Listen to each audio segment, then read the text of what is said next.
Yan na po kami. Kaya ikaw, Ralph, Congressman Ralph, makinig ka. Makinig ka. Huwag mo nang dagdagan pa.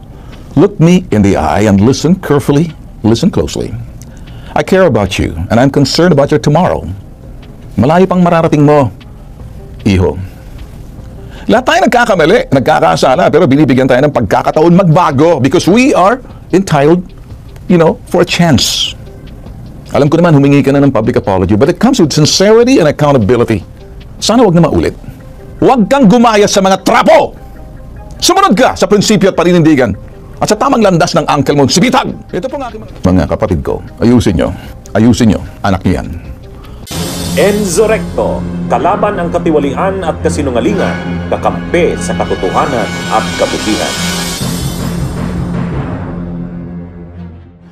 Mga kabunyog, isang mainit na balita na naman ang umuugong ngayon tungkol kay Congressman Ralph Tulfo, anak ni Senator Raffy Tulfo.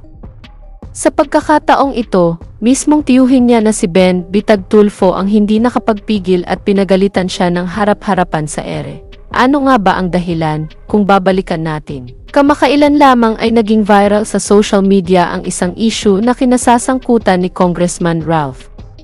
Ayon sa mga ulat, siya raw ay nagwaldas ng napakalaking halaga, aabot ng milyon-milyong piso, sa loob lamang ng isang gabi sa Las Vegas.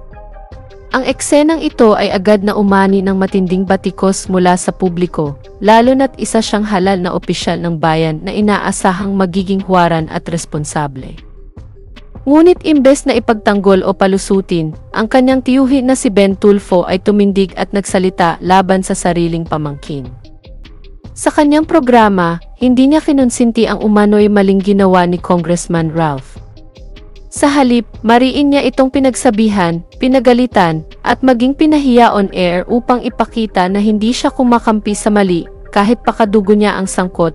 Mga kabunyog, malinaw ang naging mensahe ni Ben Tulfo. Kapag ikaw ay nasa posisyon, may bitbit na responsibilidad sa taong bayan, at anumang pagkakamali ay dapat papanagutan. Walang puwang ang pagwawaldas ng pera, lalo na kung ito'y nakikita ng sambayanan at nagiging masamang ehemplo sa taong bayan. Kaya ngayon, marami ang napaisip, ito ba'y magiging leksyon kay Congressman Ralph? Ano kaya ang magiging reaksyon ni Senator Raffy Tulfo sa naging pahayag ng kanyang kapatid laban sa sariling anak? At higit sa lahat, paano makakaapekto ang isyong ito sa pangalan ng pamilya Tulfo sa politika at media? Anyway, mga kabunyog, para po sa iba pang detalye at matitinding salita na binitiwan ni Ben Bitag Tulfo laban mismo sa kanyang pamangkin. Heto at pakinggan po natin ang kanyang mga naging pahayag sa programa. Nasabi ko na po to, no? Nasabi ko na po to. Inuulit ko, hindi po ako naglilinis-linisan dito, nagkakasala rin naman ako. Tumingin po kayo sa screen. Path to destruction refers to a course of action or behavior that leads to severe harm, ruin, or negative consequences. Nakadalawa na itong pamangkin ko na to. Masakit mong po sa akin pero sasabihin ko, alam mo, pag ikaw ay isang public official, di ka ligtas sa mga mapanuring mata ng publiko dahil ikay naninilbihan sa bayan. Congressman ka man, or senador ka man, or mayor ka, basta politiko ka, hinalal ka, nilagay ka dyan sa posisyon mo sa pamamagitan ng eleksyon, or inappoint ka, magsisilbi ka sa taong bayan. Masakit man po sa aking gagawin to, at alam ko naman, nagagalit na sa akin ng ibang mga kaanak ko, na kaapelyido ko. Nagagalit sila. Bakit sila nagagalit? Ako po'y diretso, Di ko po estilo magsermon. Estilo ko punahin ang mali at itama ang mali. Lalo na kapag ikay pamilya ko, kadugo ko. Itong pamangking ko na to, pinupuna kita. I am rebuking you publicly. It's not to shame you, but out of love. Out of love. Ginagawa ko po to to save the other members of the family who carries the same last name as you do, but they carry it with integrity, honor, and respect. Dinadala po nila ang kanilang pangalan. Iisa lang pong apelyido namin. Sa unang henerasyon, yung aking ama, ang yumaong si Colonel Ramon Tulfo, kung saan tumatak po sa aking isipan yung mga tinuturo niya po na ako'y high school pa lang. idol ko po yung aking ama. Kaya kung nakikinig man sa akin, yung mga ibang mga kapilyido ko sa first generation, yung mga second generation, makinig kayo. Hindi ligtas kahit mga anak ko. Knock on wood, huwag lang sana sa mga anak ko kasi hahambalusin ko sa publiko. Itaga nyo sa bato. Tulad ng pagturo sa amin ng aming ama, yumaong ama. Dala-dala ko po yung mga tinuturo niya sa amin. Hindi ko maintindihan kung bakit nagkakaganito sa unang henerasyon, the first generation ng mga Tulfo.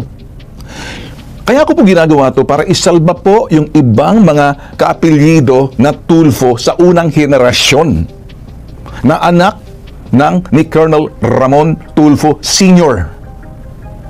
At yung aking yumaong ina, pareho na po, si Caridad Tishiba Tulfo. Kami po yung unang henerasyon at may mga susunod na henerasyon. Nakakalungkot. Kaya ko po ginagawa to para isalba yung ibang nagdadala ng pangalan. Pero ang pagdala nila, nandoon yung sinasabing pagdala nila ng integridad na may honor at paggalang doon sa pangalan. Nakakalungkot, yung apelyidong dinadala namin, sumasablay yung ilan. Nahihiya na po kami. Kaya ikaw, Ralph, Congressman Ralph, makinig ka. Huwag mo nang dagdagan pa. Look me in the eye and listen carefully, listen closely. I care about you, and I'm concerned about your tomorrow. Malayo pang mararating mo, iho. Lahat tayo nagkakamali, nagkakasala, pero binibigyan tayo ng pagkakataon magbago because we are entitled, for a chance. Alam ko naman, humingi ka na ng public apology, but it comes with sincerity and accountability. Sana wag na maulit. Huwag kang gumaya sa mga trapo!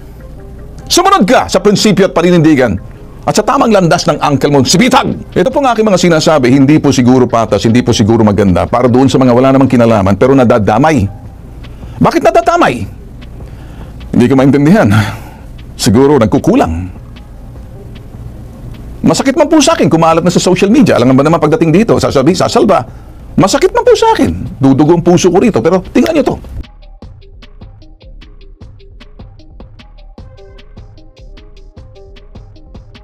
Sino pang matutuwa niyan? Kami po nagsasabi lamang, hindi po pare-pareho kahit magkakapatid. Hindi po pare-pareho dahil 10 po kami magkapatid, isa yumauna at siyam na lang natitira. Kami po yung mga first generation. Dalangin ko, wala nang sumunod, wala nang pumalpak dito po sa pamilya ko, dito po sa aking mga anak. Mga kapatid ko, ayusin nyo, anak niyo yan. Huwag nang ilagay sa kahiyan ang mga nagdadala ng pangalan. Kung sakaling hindi, ako ang mag-aayos niyan. Itaga nyo sa bato. Period! Bunyog, halikan na kasama ka. Bunyog, kapag buklod ay may pag-asa. Luzon, Visayas, Mindanao, isa ang pananaw. Sa bagong Pilipinas ang bunyog isisigaw. Bunyog.